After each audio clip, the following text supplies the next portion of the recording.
आदाब नमस्कार, मैं शाहिद उमर। स्वागत है आप सभी का सियासत टीवी के साउथ इंडिया एक्सप्रेस में। आइए देखते हैं मुख्य समाचार। तेलंगाना के पुलिस महानिदेशक बी शिवधर रेड्डी ने कहा कि नक्सलवाद खत्म हो चुका है, जो बच्चे हैं उन्हें गिरफ्तार किया जा रहा है। आगे उन्होंने कहा कि आज के नक्सलियों ने आत्मसमर्पण कर दिया है। नक्सलियों की संख्या 125 से घटकर महज 5 रह गई है। हम उनसे मुख्य धारा में शामिल होने की अपील करते हैं। आज 42 नक्सलियों ने आत्मसमर्पण किया है। वारंगल और आदिलाबाद हवाई अड्डों के बारे में बीजेपी विधायक पायल शंकर ने कहा कि केंद्र सरकार तेलंगाना को हर तरह की मदद दे रही है। हमारे रक्षा मंत्री राजनाथ सिंह, नागरिक उड्डयन मंत्री राममोहन नायडू और किशन रेड्डी के साथ एक बैठक हुई थी। मैंने राजनाथ सिंह से रक्षा मंत्रालय की मदद से एक हवाई अड्डा बनाने का अनुरोध किया। तेलंगाना डेवलपमेंट के लिए हर तरीके से मदद कर रहा है और उसी के उदाहरण सिर्फ तेलंगाना में एक ही एयरपोर्ट, आज 2 एयरपोर्ट सैंक्शन हो गए और 2 एयरपोर्ट अंडर प्रोसेस। और ये खास करके देश में बैकवर्ड डिस्ट्रिक्ट है हमारा आदिलाबाद डिस्ट्रिक्ट, और वैसी आदिलाबाद डिस्ट्रिक्ट जगह पे वहां पे एयरपोर्ट सैंक्शन करना, और उसके लिए सैंक्शन होने के बाद खास करके हमारे जो परसों मीटिंग हुआ है डिफेंस मिनिस्टर राजनाथ सिंह जी के साथ और airport authority minister, civil aviation minister Rammohan Naidu ji और किशन रेड्डी साहब, और हमारा उस मीटिंग में हम एक रिक्वेस्ट किए थे राजनाथ सिंह साहब, और ये डिफेंस मिनिस्ट्री से ये एयरपोर्ट बनाए और हमारे को थोड़ा जल्दी से जल्दी हो जाता है, तो उन्होंने मान लिए और डिफेंस मिनिस्ट्री से उन्होंने खर्चा करने के लिए उन्होंने तैयार हो गए। तो इस तरह जो आज एक एयरपोर्ट शमशाबाद में है, मगर और 2 एयरपोर्ट, एक वारंगल और एक आदिलाबाद बनने जा रहे हैं।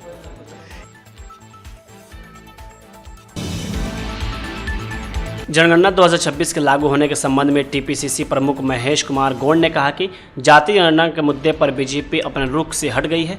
उन्होंने ओबीसी के लिए जो वादे किए थे वे पूरे नहीं किए जा रहे हैं। पीएम मोदी ने वादा किया था कि जातीय जनगणना में बीसीज को शामिल किया जाएगा। अब बीसीज को शामिल किए बिना वे केवल दूसरी जातियों पर ही ध्यान दे रहे हैं। हमारे मुख्यमंत्री आज सीडब्ल्यूसी को संबोधित करने वाले हैं, जिसके दौरान वे जातीय जनगणना में ओबीसी को शामिल करने की मांग करेंगे। पश्चिम बंगाल विधानसभा चुनाव 2026 के बीच एआईएमआईएम चीफ असदुद्दीन ओवैसी ने हुमायूं कबीर की पार्टी के साथ गठबंधन तोड़ने का ऐलान किया है। उन्होंने कहा कि बंगाल में उनकी पार्टी अकेले चुनाव लड़ेगी। पार्टी ने सोशल मीडिया प्लेटफॉर्म पर पोस्ट करके इसकी जानकारी दी है। हुमायूं कबीर के कथित वीडियो के सोशल मीडिया पर वायरल होने के बाद मचे बवाल के बाद ओवैसी ने यह फैसला लिया है।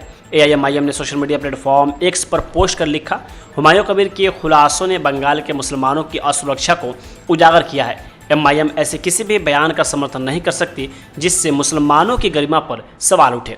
आज से एआईएमआईएम ने कबीर की पार्टी से अपना गठबंधन वापस ले लिया है। बंगाल के मुसलमान सबसे गरीब, अपेक्षित और शोषित समुदायों में से एक हैं। वही आपको बता दें कि इस पूरे मामले के बाद से एमआईएम के प्रवक्ता आदिल हसन का भी बयान सामने आया है। हम लोग चाहते हैं मुसलमानों को, दलितों को, पिछड़ों को इंसाफ मिले। उसमें मुसलमानों के बारे में जो बात चल रही थी उसका इन्वेस्टिगेशन का मैटर था। हमें लगा कि नहीं, अलायंस से अलग होना चाहिए, क्योंकि हम जिस समाज के लिए लड़ते हैं उसके दिमाग में कोई शक शुबा नहीं रहे, इसलिए हमने अलग हो गया। और इन्वेस्टिगेशन हो, लेट जो सच्चाई है इलेक्शन कमीशन जांच करे, हाई कोर्ट के सिटिंग जज जांच करे इसको। लेकिन हम अपना चुनाव लड़ेंगे इंशाल्लाह ताला। जो जितने जगह कैंडिडेट हमारे हैं इंशाल्लाह मजबूती से हम चुनाव लड़ेंगे। और बंगाल के आवाम से गुजारिश है कि अपनी क़यादत को खड़ा कीजिए, अपने लोग को खड़ा कीजिए, क्योंकि आपके साथ बीजेपी भी आपको हिंदू कम्युनिटी को डर दिखाती है और ममता बनर्जी बीजेपी का डर दिखाती है। और जबकि गुजरात जल रहा था तो नरेंद्र मोदी जी के लिए ममता जी कैंपेन कर रही थी, पूरी दुनिया जानती है। उनको ना बिल्किस बानो दिखा, ना जकिया जाफरी मरहुमा दिखी, ना एहसान जाफरी मरहूम दिखे, ना गुलबर्गा सोसाइटी दिखी, ना आंसू दिखा उस वक्त। आज ममता बनर्जी मुसलमानों के वोट पर जिंदा है, उनका अपना वोट खिसक गया है। करप्शन डीप रूटेड है, हर जगह कट मनी है। भाजपा के साथ वो मंत्रालय में रही हैं, सत्ता शेयर की है, आरएसएस को अच्छा बोलती हैं, अटल अडवाणी को अच्छा बोलती हैं। आज मोदी जी से पुराने रिश्ते रहे। महिला आरक्षण बिल पर बीजेपी सांसद डीके अरुणा ने कहा कि महिला आरक्षण बिल को लागू करने की कोशिश चल रही है, जिसे पहले 2023 में संसद में पास किया गया था, ताकि इसे 2029 के आने वाले चुनाव में लागू किया जा सके। नारी शक्ति वंदन अधिनियम का बिल 2023 में पार्लियामेंट में सब सांसद के सहमति से जो पास हो गई थी, उस बिल को आचरण में लाने के लिए 2029 जो आने वाले इलेक्शंस में ये बिल को इम्प्लीमेंट करने के लिए सब सांसद के सब पक्ष के सहमत के लिए जो पार्लियामेंट का सेशन 16, 17, 18 को होने वाला है, इस पार्लियामेंट के सेशन में ये बिल को सब पक्ष सब सांसद सर्वसम्मति से ये बिल को पास कराना।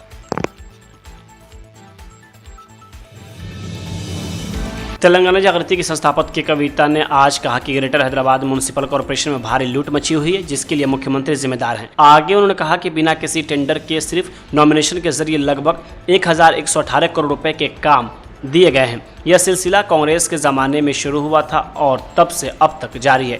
मेरी मांग है कि मुख्यमंत्री जो म्यूनिसिपल मिनिस्टर भी हैं, इसे तुरंत रोकें।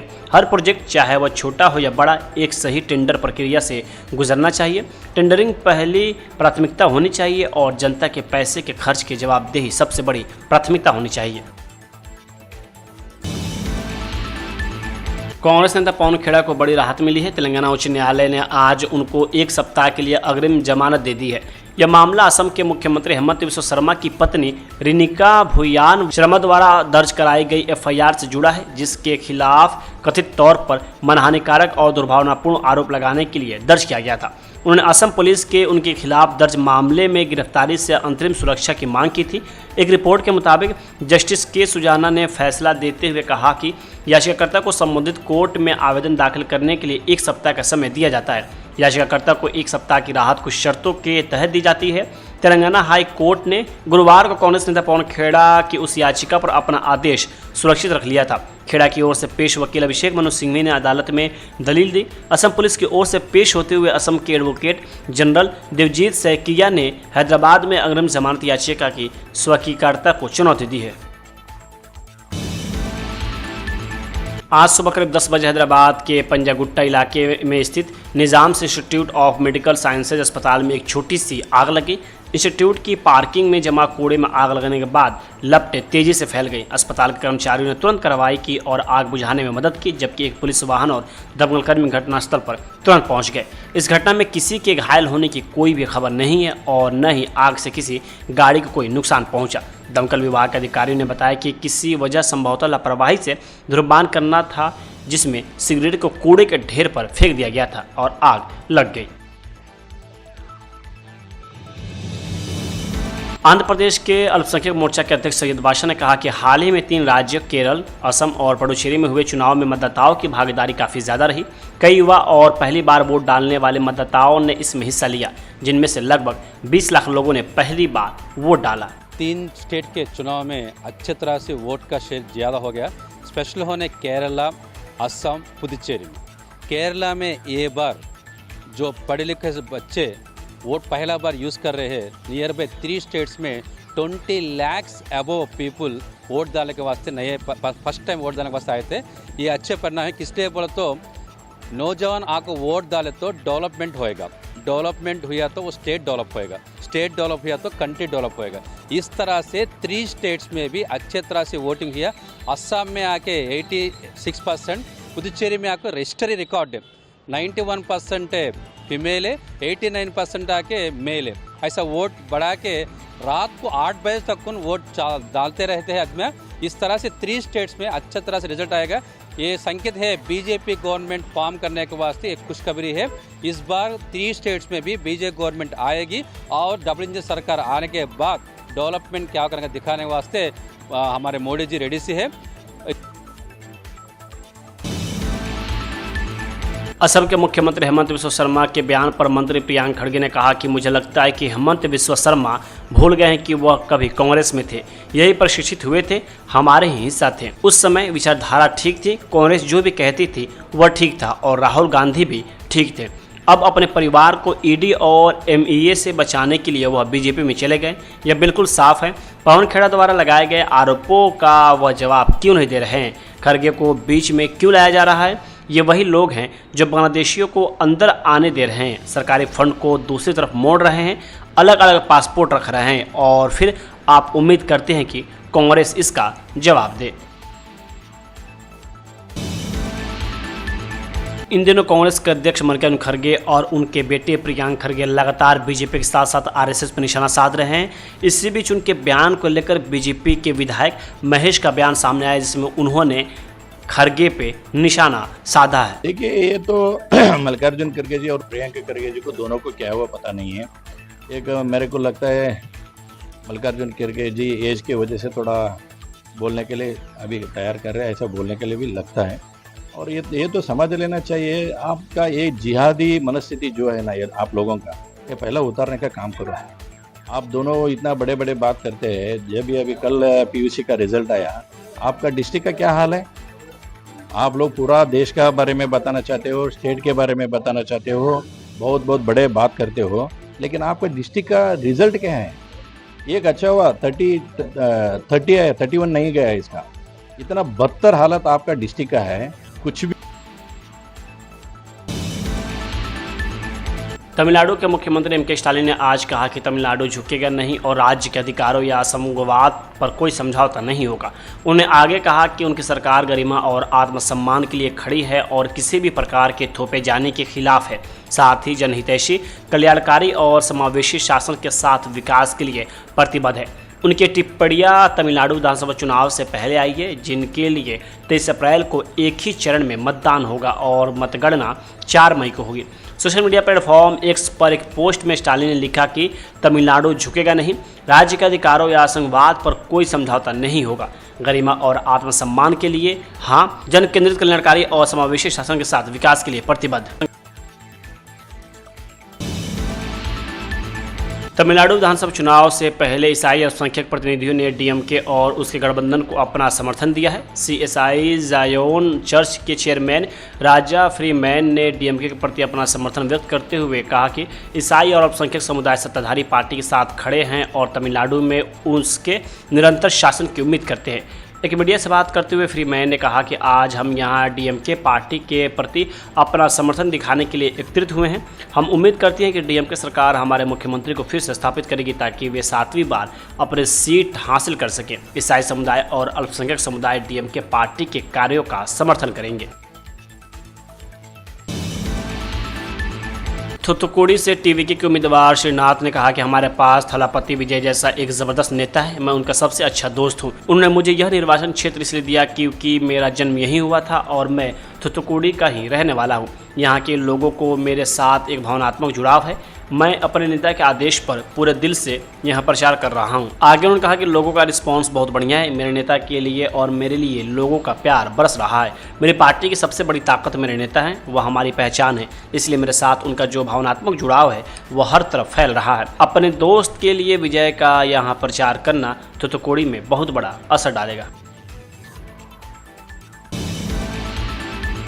पुडुचेरी चुनाव 2026 में रिकॉर्ड वोटिंग पर बीजेपी नेता मोहन कुमार ने कहा कि इससे सिर्फ एक ही संदेश जाता है, नरेंद्र दामोदर दास मोदी के नेतृत्व में पुडुचेरी को बेस्ट पुडुचेरी बनाना है। आगे उन्होंने कहा कि इस बेस्ट पुडुचेरी को बनाने की सत्ता सरकार के पास ही रहेगी। इसके मैसेज एक ही है, अपना श्री नरेंद्र दामोदर दास मोदी जी का नेतृत्व में पुडुचेरी बेस्ट पुडुचेरी बनाने है। अपना इलेक्शन समय में हम लोग एक ही मंत्र रखा था, नल्लाची तोड़रट्टम पुदुचेरी मलरट्टम। अब अभी एनडीए सरकार का अभी एक ही इलेक्शन कैंपेन का स्लोगन था। इस स्लोगन को पूरा पुदुचेरी कार्यकाल माही यानम जनता को मान लिया। इसलिए कल इस सरकार वापस आनेगा क्योंकि बेस्ट पुडुचेरी बनाने के लिए। AIADMK के महासचिव के पळनिस्वामी के बयान पर डीएमके सांसद कनिमोझी NVN सोमू ने कहा कि यह बहुत ही अपमानजनक और गलत शब्द है जिनका इस्तेमाल एडप्पादी पळनिस्वामी ने हमारे उप महासचिव कनिमोझी करुणानिधि के लिए किया है। वह दिल्ली में दोनों सदनों की नेता रही हैं। वह सिर्फ इसलिए वहाँ नहीं है कि वह M करुणानिधि की बेटी हैं। वह अपनी मेहनत से खुद बनी एक शख्सियत है। किसी महिला के लिए ऐसे शब्द का इस्तेमाल करना सिर्फ पळनिस्वामी को ही नीचा दिखाता है और इससे पता चलता है कि वह किस तरह के लोगों से जुड़े हैं। वह कितने निचले स्तर और घटिया सोच वाले लोगों से जुड़े हैं जो महिलाओं के सम्मान की बात करते हैं। मैं पळनिस्वामी से गुजारिश करती हूँ कि वह महिलाओं के बारे में कहे गए इन शब्दों को वापस लें।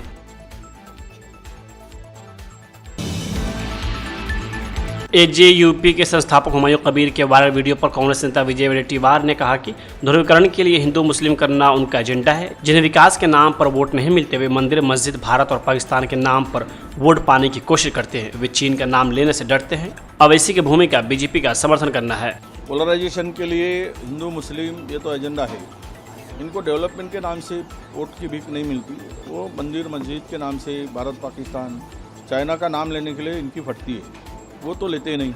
और इनके इस वजह से इनको ये वोटों को पोलराइजेशन के लिए बांटने के लिए आपस में लड़ाने के लिए वो किस हद तक जा सकते हैं, तो ये उसके सब हद पार करने का काम बीजेपी कर रही है। ये पश्चिम बंगाल में जो ऑडियो क्लिप हुई है ये इसका ओवैसी कौन है? ओवैसी भी उनका ये है। ओवैसी की भूमिका बीजेपी को समर्थन देने बीजेपी को सपोर्ट करने वाली है। ऐसे ही कुछ मुस्लिम नेता हैं कि जो मुस्लिम को सपोर्ट करने के लिए पैसे लेते हैं और अब बीजेपी को फायदा पहुंचाने के लिए ऐसे स्टेटमेंट करते हैं।